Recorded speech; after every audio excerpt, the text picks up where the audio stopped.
Hey there, I'm Kevin O'Connor. And I'm Jenn Nawada. And welcome back to a brand new episode of Ask This Old House, packed full of information today, and we are starting off on the road. Jenn, I don't get on road trips with you that often, so where are you taking me? Well, today I want to address all these questions I'm getting about pollinators. So I thought the best thing to do is bring you to the nursery. You can see the plants in person. So this is in the Northeast, but a lot of these are native plants. They're beautiful, and nothing's better than seeing them in person. Sure, all right. Well, native pollinators, I'm all in. Awesome. All right, Kevin, check out this nursery. I love it. Look at this background. Well, I brought you here to talk about pollinator plants, okay? Okay, and so tell me what a pollinator plant is. A pollinator plant is basically anything that's going to flower, right? Anything that's going to attract the pollinators, which are bees, birds, butterflies. And what they do is they feed from the nectar on the plant, and then they fly off, and then they pollinate something else. Okay, so literally anything with flowers is a pollinating plant? Yes, Oh, yes. Go figure. All right. So here's some of the springtime bloomers.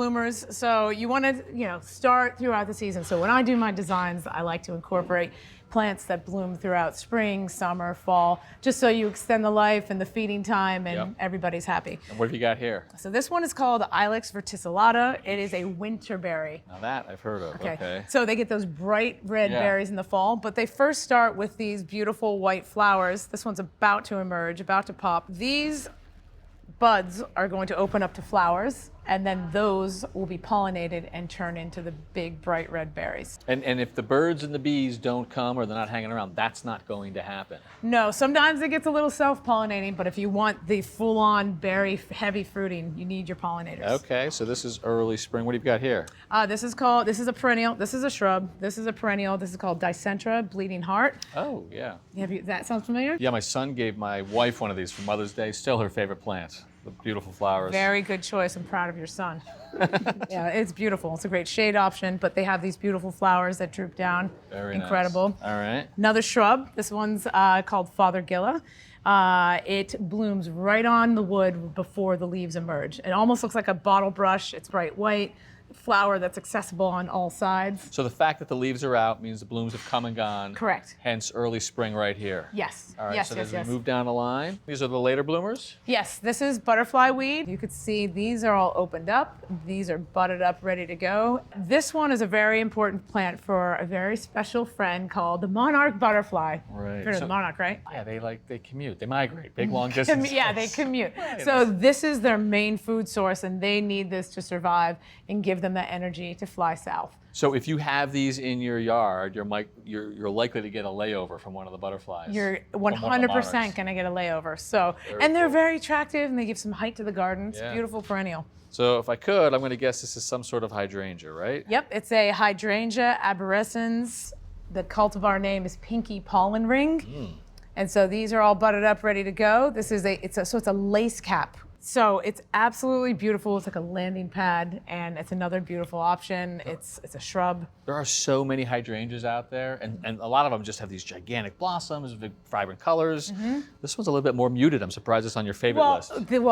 These are all natives, okay? So let's talk about native plants for a second. So all of these are going to play a very important part in the whole ecosystem. Everything as well. we've seen so far. Everything we've seen, everything I picked out, I really like to incorporate them in my designs for so many reasons. First of all, you don't need chemicals. Any kind of chemicals keep them alive. Right. Watering, reduction of water. So they're indigenous to this area. Everyone should look up like what's indigenous to their area, so there'll be less maintenance, less care. Yeah, you're spraying with pesticides, and the bees are not going to enjoy that, so they're not going to be really doing the Right. job It's gonna hurt that population. So it's very important to try to go native. Very nice. And is this also a summer bloomer here? Yes, we have our coneflower, our echinacea. Oh, right. One of my favorites. Yeah, I mean, that is sort of like the quintessential pollinator. You can almost see the bee or the butterfly on that beautiful blossom. The butterflies and bees love this nectar. It's incredible. And then when this becomes spent, the birds come and eat the seeds. Okay, so summer bloomers?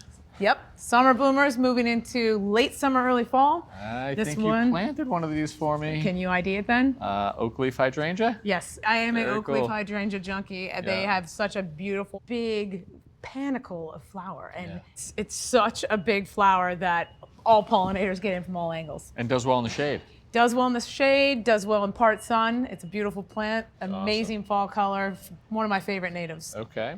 Yep. And then this one, Corymbosum, this one is a high bush blueberry, right? Oh, yeah. So the flowers will come out, and then once they're pollinated, they turn into these, your blueberry season, right? I have got a row of these. There are millions of blueberries on them, none of which I've ever tasted because the birds get to them. Yeah, because they're so good, because you do such a good job taking care. The birds can have them. So high bush blueberry, great choice, amazing fall color as well, and feeds you and the birds. Okay, and then the final one here? This one is called Deer Villa, so it is also known as low bush honeysuckle, and this is about to pop, but the flowers are spectacular. They're like tuberous, so you can really get in there. You'll see a bee or a butterfly really just going inside, and it's just another beautiful shrub.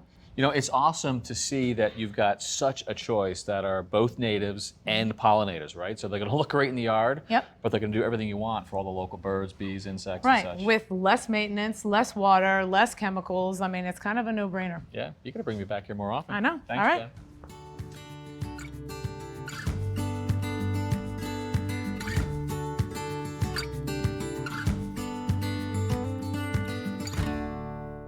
Thanks for watching. This Old House has got a video for just about every home improvement project, so be sure to check out the others. And if you like what you see, click on the subscribe button to make sure that you get our newest videos right in your feed.